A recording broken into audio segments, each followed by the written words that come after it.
Welcome to SandCity Sports. I am your host, the Cape Cod Kid, artist formerly known as Andre King, and we're back again to bring you all the sports and current events, news stories that you need to know. Folks, we all know that it is a sad day in New England. I will get to that. But to start the show, per usual, we got to give some shout-outs to the people here, Cape Cod Media Center.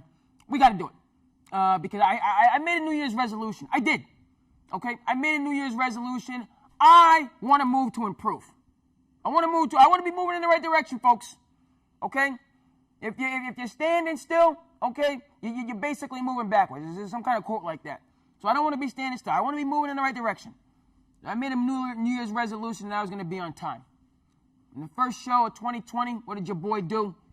Showed up a couple minutes late. 10, 15, 20, who knows? But I'm running late. All right? So I got work to do with my resolution. But nonetheless, good folks here, Cape Cod Media Center. Amar helping me out with this episode. Got Jamie here. Jamie's teaching. He's educating. You know, he's building up the members of our community here on Cape Cod in terms of production, in terms of media. All right? One of the many reasons why this outstanding facility, Cape Cod Media Center, great place. And we want more and more people to become members and become involved. You know, but we got to give a shout out to them for helping us to get this show off the road. I can feel the sadness. I know it's out there. We're going to get to that, okay? But we want to start positive, okay? There is a light at the end of the tunnel. Of course, we hope it's not a train. Remember a buddy of mine. But, of course, we're going to start and stay for some time with the New England Patriots' first-round defeat. Get that score for you on the screen. I forgot because but we all know they lost. Lost in the first round, wild card, lost 2 straight. Last play of the game, doggone pick 6. It was ugly. Ugly. And listen, you are what your record says you are. That's Bill Parcells. That's who you are. And so, for me personally, the writing has been on the wall. It's been there. I didn't like. Now, you know, in terms of sentiment and how I feel, you know, when a champion goes down to the canvas for, you know, the 10 count, it's a sad thing for a great champion to fall. All right? And so, you know, to see great team, great coach, great player, you know, to go out like that, a part of me, you know, a little tear in my eye. Now, for folks out there in the sports landscape, you know, and in America, you know, Patriot fandom across this beautiful land of ours is rather minuscule. So far, you know, in New England, it's strong, you know, but we don't have, we had a great guest last week, Cowboys fan, my good friend, Mr. Alex Barrows. We don't have that You know, I'm talking as if I'm a lifelong, I'm here in New England, but I didn't grow up with the Patriots. But, you know, the Patriots don't have this generalized feeling of support. You know, there's definitely respect, but I wouldn't say admiration. So, with that said, there's a lot of people out there in the sports world that are thrilled that Zeus has fallen from Mount Olympus, if you will. The 6 Super Bowl wins, 9 Super Bowl appearances, the 20 years of contention, dominance in their division. A lot of folks are happy. You know, Ralph Parker, odd couple, chief among them. You know, he's feeling pretty good about himself. You know, and Mr. Jason Whitlock, speak for yourself. He had the clock on. The clock was on. The countdown was on for the end of the dynasty. Nonetheless, fewer people seriously believed that it would end in the way it did. You know, according to the numbers, and to Las Vegas, who curiously seems to usually, almost always be right. The bettors in the betting community did get it right. You know, and the money 2-1 was on the Titans, and you know and so there were signs, there was indication. But okay, bring it back to focus. Listen, for me, the Patriots, they kind of punked out. They did. I feel like they punked out. And they didn't go out like they should. And obviously it's clear. You know, one of the greatest players of all time, you throw a weak pick six. I don't want to hear anything. Right now, I'm gonna address this here. You know, there's been talk about, oh, Brady didn't have help. You know, and the team lead the league, you know, in drops. And Edelman surely had a horrendous drop to go along with that narrative. Horrendous, atrocious, despicable in that moment for a player of that caliber, who I believe was Super Bowl MVP last year. I think he got him a Super Bowl MVP in the mix, which is why some people were talking about him going to Hall of Fame, which serious football people had to dismiss immediately and out of hand. I think they're right. But still, Julian Edelman, you know, is not to be slept on. He's the real deal. Super Bowl champion, the winner, so on and forth. And that drop that he had on Saturday was, you know, you already know. Okay? Nonetheless, Tom Brady, the pick six was a terrible pass. And he almost threw another pick six, which was also a terrible pass. He wasn't in rhythm. He wasn't, the passes and the flow of the offense because of Tom Brady was off. Now, we can talk about the play calling. Sure. First and goal on the one. Screen game was clicking. You know, they were moving the ball. You know, and they advanced all the way down to the 1.5 yard line.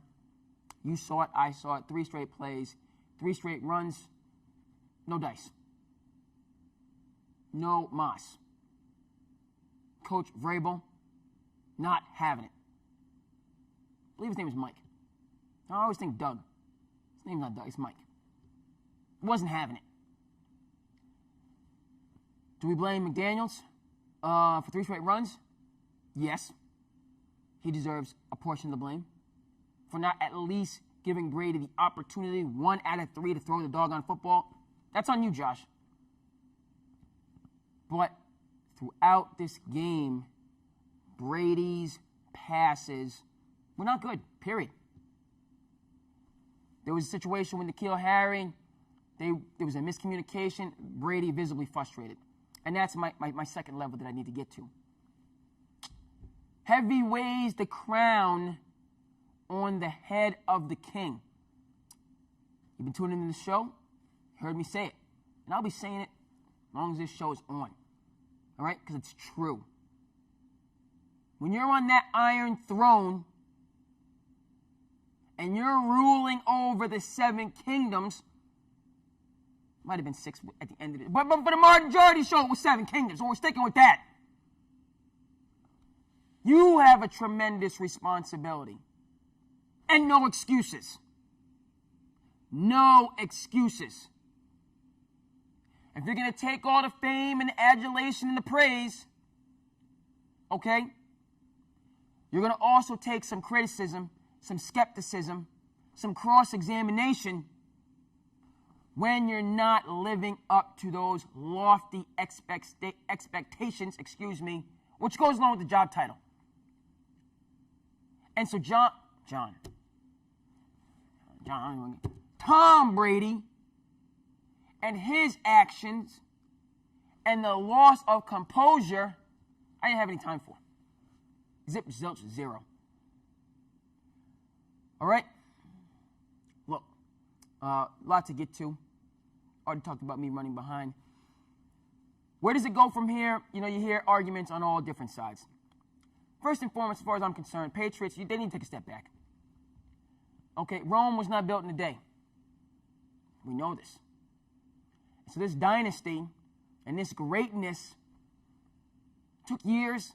All right, we shouldn't be making decisions in days and weeks. Everybody needs to take time. Whatever it is that you do outside of your profession. Mr. Robert Kraft, Mr. Bill Belichick, Mr. Tom Brady. All right, the heavy hitters in this discussion. They need to do it as far as I'm concerned. Go on vacation, spend time with your family, read some good books, walk on the beach. Whatever it is they do, they need to do it.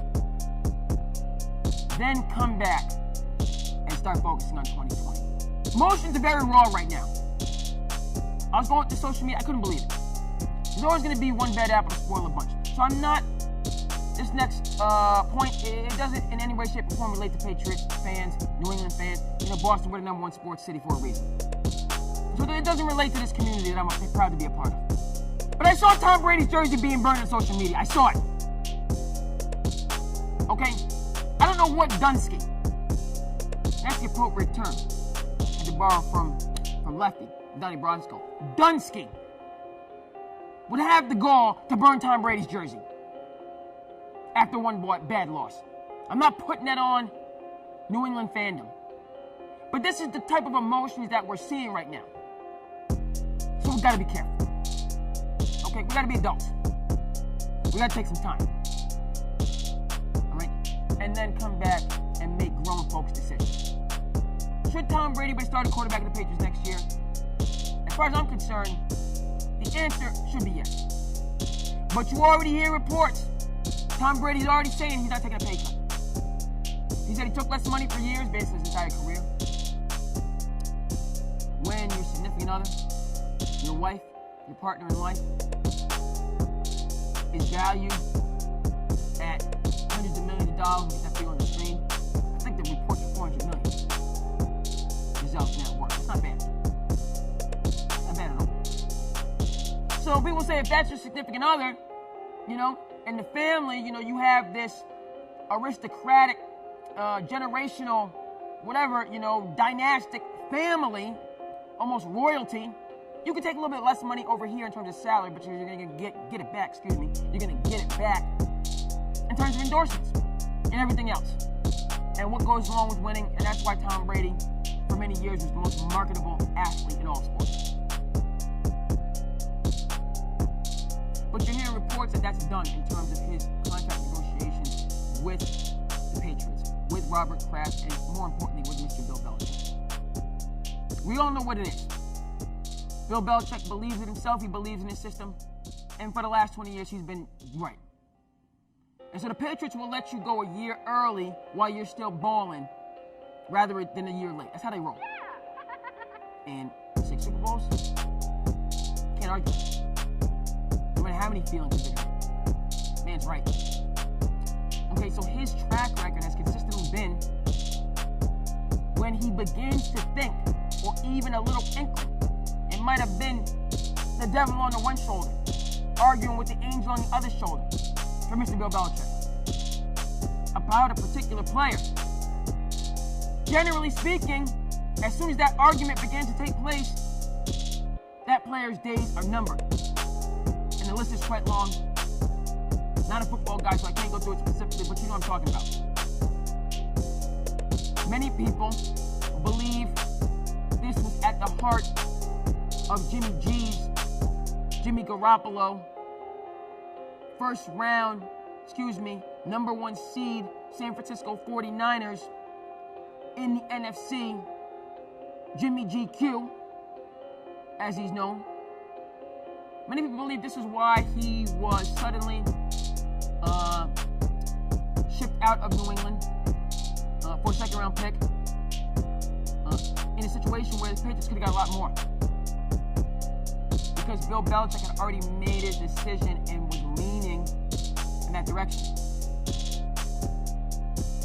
Well, it didn't happen. Patriots went to 2 Super Bowls. Tom Brady had a historic performance in one against my Philadelphia Eagles. Yes, I can say that with complete confidence, being born in the great state of New Jersey and having family that live in the city of brotherly love. Okay, that's my roots. The football root for the Eagles, root for the Jets. That's how I get down. Okay, some people are tuning in. Okay, that's good. Not tuning in, but just, people. All right, bill collectors, so on and forth. Okay, back to the point. Topic at hand. So this is at the heart of that controversy. It took place a couple years ago. Patriots moved on and have been tremendously successful since then. Facts. But nonetheless, here we are again. And it's going to be a tough decision to be made. I think Tom Brady's wrong in terms of demanding, saying he wants all of a sudden, this big contract, because he doesn't deserve it at this stage of his career. But I think Tom Brady is right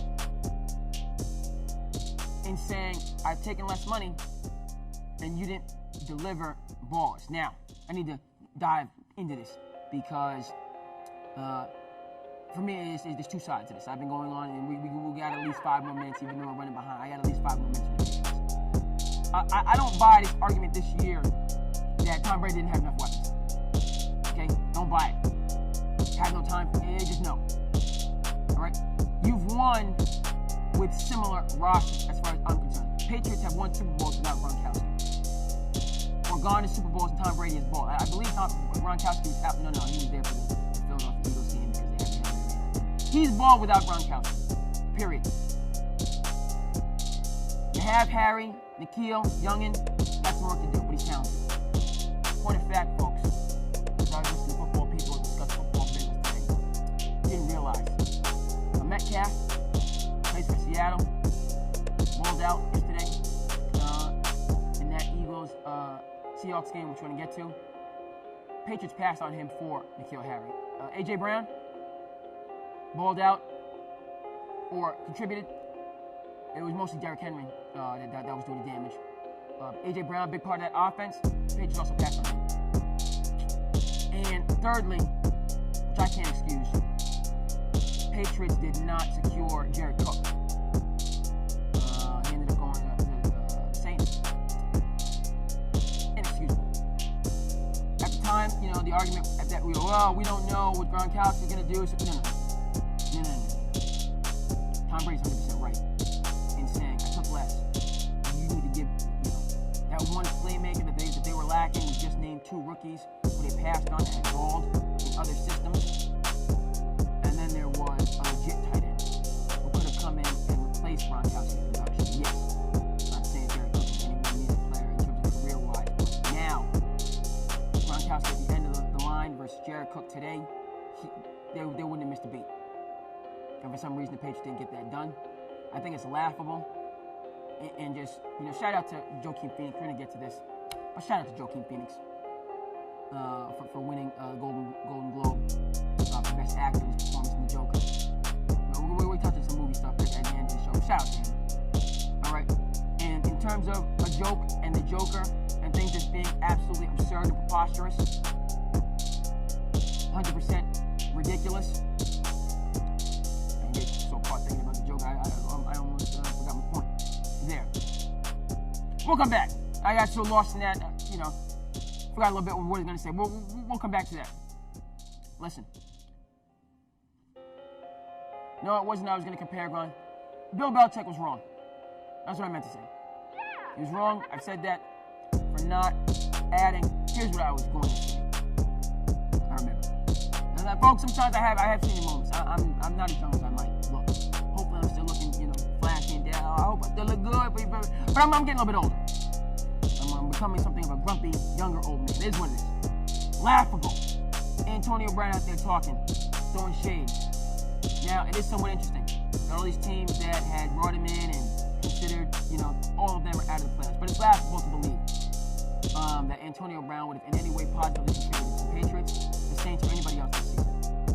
And these arguments that were going on here in New England about we need Antonio Brown, it's just out of the bounds of reasonable dialogue.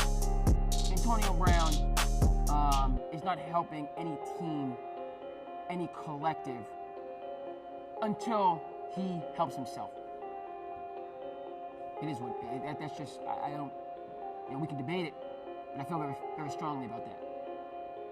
And so as this season went on, and people said, we need talent, we need, sure.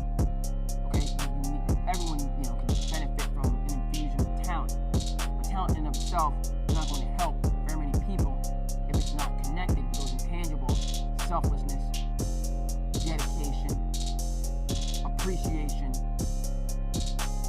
for any team situation to progress. So, no. Patriots did not need Antonio Brown. He would not have helped his team this year. Healthy Rob Gronkowski, different story. Will he come back, i.e. Jason Witten, and the Patriots have an opportunity, to remain on the right track? Tom Brady retire with one team and go out to compete for a Super Bowl next year? Well within the realm of possibility. Okay? So circling that round once again, we need to take some time. Excuse me, they need to take some time. Patriots Nation needs to take some time. Step back, get an assessment. You know what I'm saying? Tom Brady's going to the Chargers. Going to this new stadium, they need a marquee figure. You just throw Tom Brady in there, he's going to throw for 4,000 yards, everything's going to be great. I don't see it. Tom Brady all of a sudden going to try, listen, Brett Favre had tremendous success. The first year, he played in Minnesota. Second year was a disaster. The first year, he's one interception away from going to the Super Bowl, possibly winning a Super Bowl. Can Tom Brady capture some of that lightning in a bottle in the first year if he goes to a team like the Chargers? Possibly. But the Chargers weren't very good this year. We'll get this record for you on the screen. They weren't good. Okay? They had an aging quarterback who they might be loyal to. You just throw another aging quarterback into that situation. It looks good on paper. It will sell tickets. They'll be profitable. But I'm far from convinced. Far from convinced. Went on a bit with the Patriots. Obviously, no shame. Again, they're on the canvas. And the 10 count has started. Many people didn't think they would get to the canvas. I picked the Tennessee Titans. Facts on facts, I did. Just they're younger. They're hungry. They're healthy. And again, we talked about the betting community picked them, and a lot of people made money, so it's just one of these, aging great versus young upstart, and, fine. The point of fact is this. This is something we'll touch on, it's endlessly fascinating. How does a great champion get up off the canvas, and where do they go from there? And that's the story of the New England Patriots going in the offseason, and so we'll be coming back to this for quite some time. All right, folks. There was just outstanding games. Here's one. Across the board. We'll go the game yesterday. As I said, I'm an Eagles fan. That was a good game. Listen, it was unfortunate Carson Wentz got knocked out. I've listened to football people talk about this, and, I did not believe it was a dirty hit on Carson Wentz by Jadavian. I didn't believe it was dirty. I believe it was an aggressive playoff play that ended unfortunately. I was watching Speak For Yourself, great show. They do an outstanding job. You got football people on that show that know their business. You had 4 football linemen. 3 of them highly decorated. You have James Harrison. You have Marcellus Wiley. You have LeVar Arrington. And the host of the show, also a lineman. Not at that level, he may have done very well for himself in terms of journalism and media. But Jason Whitlock, 4 football people. And for me, I didn't think it was a dirty hit. I think it's aggressive. It's the playoffs. All 4 of them said it was out of bounds. So, these people. So therefore, for me, but again, James Harrison made the point, and it was unsportsmanlike. That's what it was. It was unsportsmanlike, the hit, and then it was unfortunate that it knocked Carson Wentz out. But this was not a dirty dive at somebody's knees, launch and hit them helmet to helmet, and it was not that type of hit. And I'm not budging on that. He could have, a little bit more sport. But again, it's the first quarter, second quarter of a playoff game. You're out there flying around. Okay? He doesn't lead. How can you tackle somebody without using your head? I don't like this argument. He lied with his head. Listen, okay? When a running back is running the football, all right, and he's about to get hit, he lowers his head to absorb the contact. And some of that initial contact, the helmets collide. Okay? But that's completely different than spearing. Completely different, folks. And so we need to get rid of that. He led with his head. You can't tackle somebody. You can't go anywhere without your head. What are you, a headless horseman? Which is, by the way, a very effective story, even from my younger years. Had me shook like no other. Headless horseman. Your boy was shook. Candyman, back in the day, shook. Won't say that word three times in a row into my 40s, and I'm not ashamed of it. And the headless horseman was for real. Right? How can you tackle somebody without using your head going forward? It's impossible. Let's get that out of here. All right? Hit him with the shoulder. Head obviously grazed past, and LeVar Arlington made a great point. It's that type of a play when you're diving, kind of, you can injure yourself as well as the other person. So you shouldn't make those actions, or those are kind of not by the book in terms of football. And he ended up hitting his head and having to go out and but it was unnecessary. No, I'm not even gonna say unnecessary because it's a playoff game. People are playing hard. There was some unsportsmanlike. It had an unsportsmanlike component to it. It wasn't dirty. It's unfortunate that Carson Wentz was concussed and had to go out of the game. McNown, the name on the screen escapes me. He came in and played well.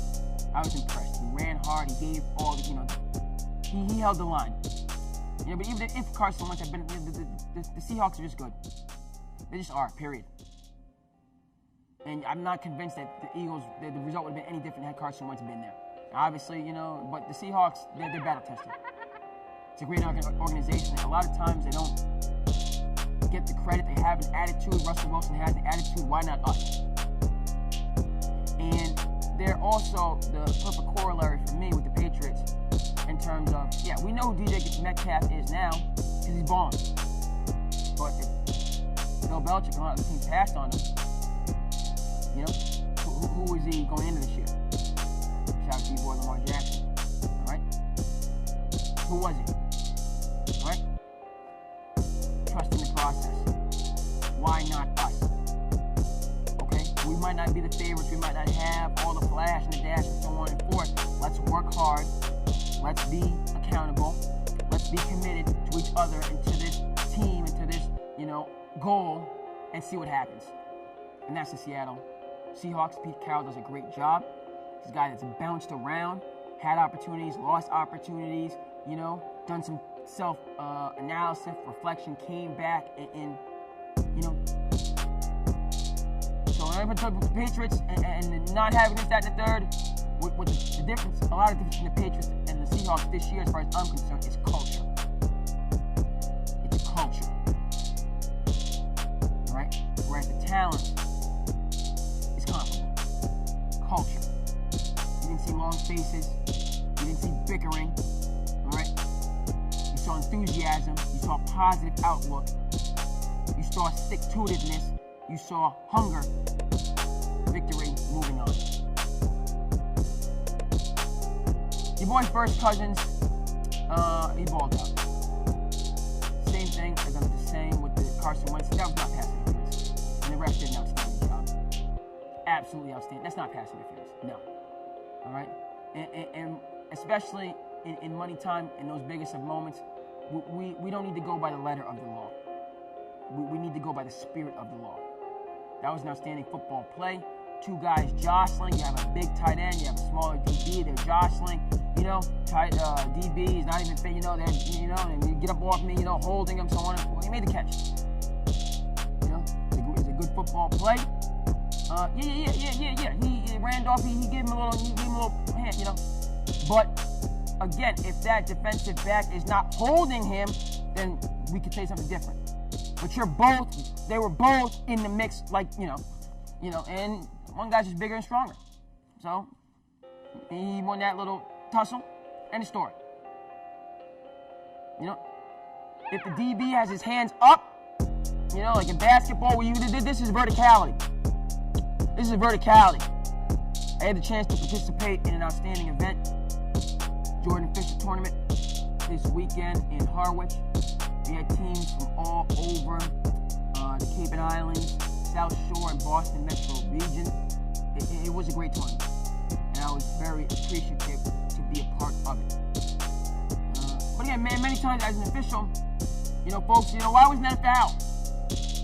Well, the defensive player, you have a right to that space on the court. And as long as you remain in your vertical plane, you can't be penalized, or you shouldn't be penalized. because that's your space. The offensive player comes into your space and creates contact. If there is a foul that's going to be called, it will be on the offensive player for coming into your space. It has to do with that, freaking, where is this guy going? What does that have to do with the Vikings and Saints game? The defensive player was not in his verticality when this contact occurred. He was reaching out of his verticality, and they were tussling. It's a 50-50 play, is my point, and the offensive player won. End of story. Ref did a great job with that no call. Folks, that's going to do it. Go ahead and comment, like, and subscribe as you feel the need. I am your host, the Cape Cod Kid, artist formerly known as Andre King. We want to thank you from the bottom of our hearts for tuning in to SandCity Sports, and we will see you here back again the next time.